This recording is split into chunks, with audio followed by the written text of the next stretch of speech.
folks were having their midnight fling. The merry making was in full swing. They shrieked themselves to a cheerful dance. When the skeleton in the closet did his dance. Now Goblin giggled with fiendish glee. A shout rang out from a big banshee. I actually got a question online there on YouTube from Cutlerylover, and he was wanting to know if I made or knew somewhere where he could get dummy cartridges for the Mosin & Gaunt. Well, I make my own dummy cartridges. So what I'm going to do, I figured that I'd go ahead and get the process on tape. That way, those of you out there that are wanting to make your own dummy cartridges, this will show you how. It's really easy to do, and it won't take you a lot of effort or time. You're going to need some boxer primed brass, like I have here. This is Ingman in the 7.62 by 54 rimmed. You're going to need some scrap or junk bullets, which these aren't really junk bullets, but these are some factory 30-06 rounds that I pulled. These are 308 diameter bullets, but for the purpose of what we're wanting to do here, it's going to work just fine. So first thing that you want to go ahead and do is you're going to go ahead and full length size these. Alright, so I'm going to do that now. Let me change the camera angle. Alright, we're going to go ahead and just full length size. Now what I'm going to do is I'm going to catch the primer when it comes out, if I can. Let's see.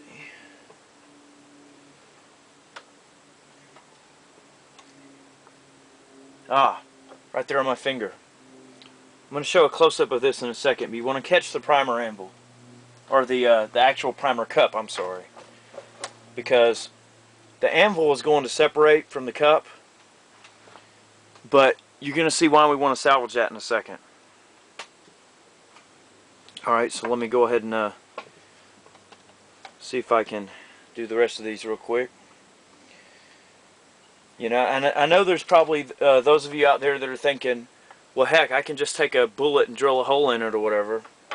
I wouldn't recommend doing that to anyone. You can do it, but it's not safe.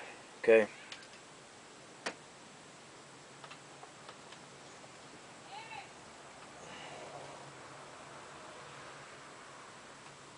Alright, I'm going to full length size the rest of these and salvage the primer cups, and we'll move on to do our next operation here. This is really easy. It's going to produce a good result. Okay, so we full length sized the casings. We've salvaged the primers as well as the the primer cups. Alright, now I'm going to take a small, like, cleaning dental pick. Probably not going to be able to see ultra well, having to work around the bipod here, or tripod I should say. We're just going to take these guys, we're just going to kind of clean them out, scrape them out a little bit. Bear with me here. You'll see why in a second. Now some of them may have the anvil still in there. It should just lift right out.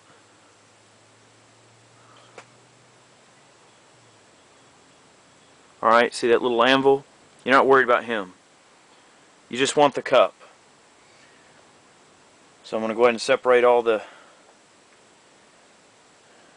Alright, we got all our little cups here.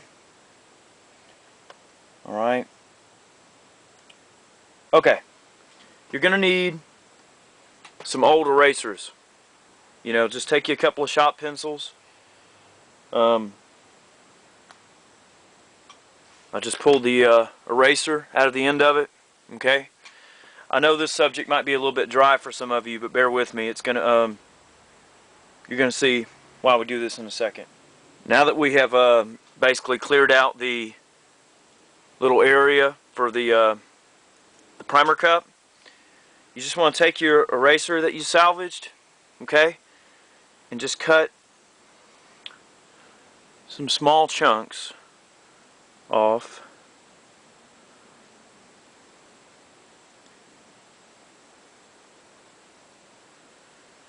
Alright, kind of like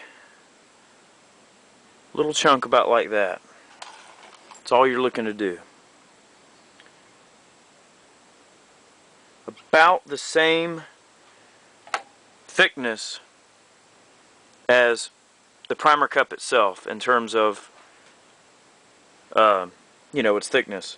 Then what you're going to do is just set the little chunk that you cut on the eraser, like I have here on the table. Hopefully you can see this. I know this subject's a little bit boring, but bear with me. Alright, now that we've cut the little part out of the eraser, we're just going to take the primer cup and we're going to push down and allow it to form.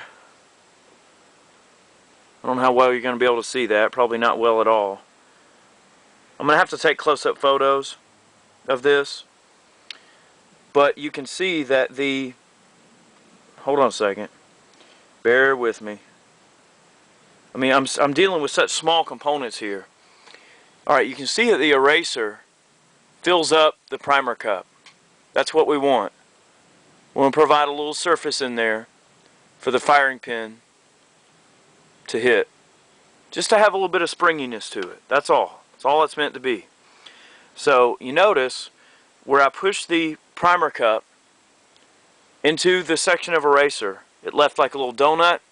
That's fine. We're going to set him to the side and we're going to roll on and we're going to cut another section.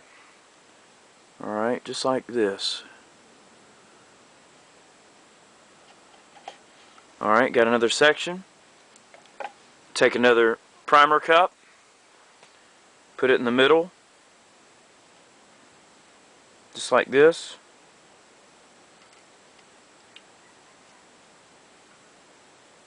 Alright, we're going to cut it out like a little, almost like a little cookie cutter.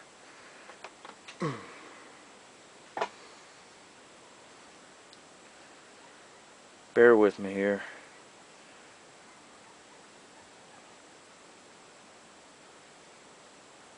Alright, see how we got the little donut there on the table? And then we got a little bit of eraser down inside of the anvil. You might have to take the edge of your, you might have to kind of stuff it in there a little bit, but not going to hurt nothing, okay? Okay, I've already made one dummy round just to make sure that, you know, based on my memory the last time I made these, to make sure that I had the process down kind of in my head. Anyway, what I like to do is I take a dowel rod and a little bit of polyfill. You can't do too much at one time. It won't really work all that great. But we're just going to stuff the polyfill down into the case. And this just, it sort of just helps make the round, the dummy round, weigh a little bit more. You know, it just gives it a weight that is closer to a real round. Yeah, I guess I'm sort of like replicating gunpowder is what I'm basically trying to do here. But just take a little bit at a time, stuff it down in there like I'm doing. Alright, I got my seeding die, my press, set up to apply a pretty decent roll crimp. So we're going to seed a bullet.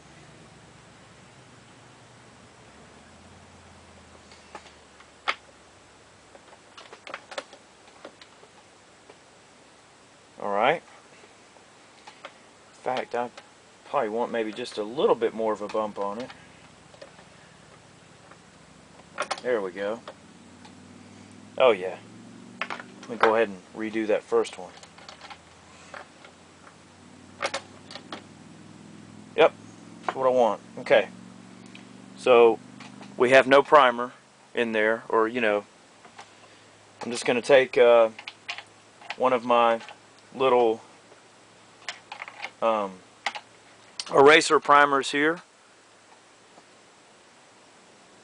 See, it's just got a little chunk of eraser in there, okay? And we're going to prime it just like we normally would. Okay, now that you've seen just kind of a basic overview of the process, I'm just going to load these up here in real time for y'all. This isn't rocket science, it's nothing fancy at all. This is just how I do it. I mean, I know everybody has their own methods of doing things, and and all that, but this is just you know, the way I've always made dummy cartridges. Okay, so we're gonna throw some polyfill in there, stuff it nice and tight. Alright,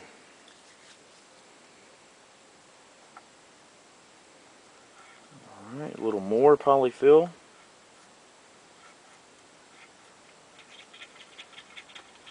Okay.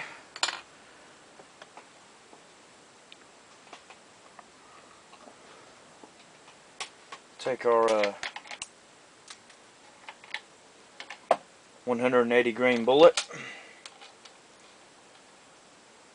Seat it on here. Now this is a 308 diameter bullet.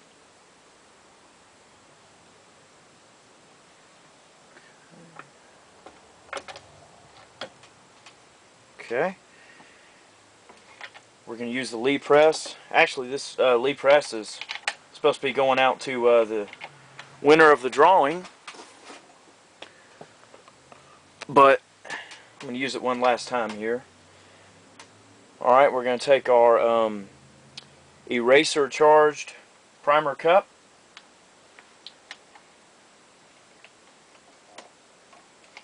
Okay. As you can see, the primer, you know, it still looks like it's, you know, been fired. But that eraser is going to provide a little bit of springiness in there. This should be a dummy cartridge that will last for a really long time. If properly cared for and all that. I mean, obviously you don't drop them around, bang them up. But anyway, I'm just going to keep going and finish these up, and then we'll test them out, see how they cycle. Alright, we got our dummy cartridges loaded up. I've got my M38. We're going to try these things out, see how they do.